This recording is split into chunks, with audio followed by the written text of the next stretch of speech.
you ever stop and ask yourself, why is it that some people are more successful than others? Why is it that some people make more money, live longer, have better relationships? When I was 15, I set out on a lifelong journey to find the answer to that question. Why are some people more successful than others? I learned later that almost every great venture begins with an act of faith, like driving into the dark, into the unknown. In a way, nature protects us by shielding us from knowledge of the difficulties and obstacles that lie ahead. Because if we really knew all the problems we would face, the setbacks, the suffering, the temporary failure, the disappointments, many of us would hesitate about ever even starting out at all. And in many ways, a trip or a journey is a metaphor for life. My first big trip was that, and much, much more. It had such an enormous impact on me that I've never really gotten over it. My whole life has been different as a result. I learned then, and for the rest of your life, whenever you try to do something out of the ordinary, people will line up to tell you that you can't do it, why you can't do it, that you lose your time, you lose your money. Even people who should know better will try to discourage you. To achieve anything greater worthwhile, you must train yourself to rise above these people, ignoring them and pressing on towards your goal regardless. And we were in the Sahara, the largest desert on earth. Dead ahead was the Tenerife, the emptiest single stretch of the Sahara, 500 miles of nothing, not a fly, not a blade of grass, as flat as a tabletop, 500 miles. The enormity of what we had embarked on finally began to sink in. We had to get across the 500 miles in 2 days, or we'd be out of water. It was further than we thought, but we made it just before the heat forced us to stop. We were all aware of how close we had come to actually dying in the desert. We had done it. We were over the Sahara. I'll wrap up this story here by telling you what I learned about life and success in the Sahara crossing. Here are 7 rules you can apply to any challenge that you face in achieving anything you desire. Rule number 1, the most important key to achieving great success is to decide upon your goal and then launch.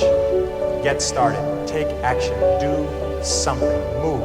Number 2, once you've launched towards your goal, never consider the possibility of failure. The Germans have a saying, it's immer vorne, nie zurück, and it means always forward, never backward. Always forward, never backward. Never consider the possibility of failure. Number 3, the only time you will ever have is now. If you live every day, every hour, the best you can, the rest will take care of itself.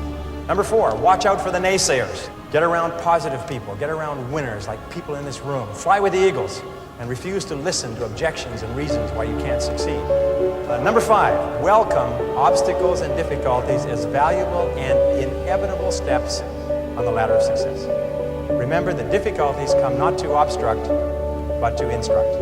Number 6, be clear about your goal, but be flexible about the process of achieving it. Be willing to change, to try something new. Keep your mind open and fluid and flexible. Be willing to accept feedback from your environment and correct your course. This is a key quality of peak performers. They're not rigid, they're flexible.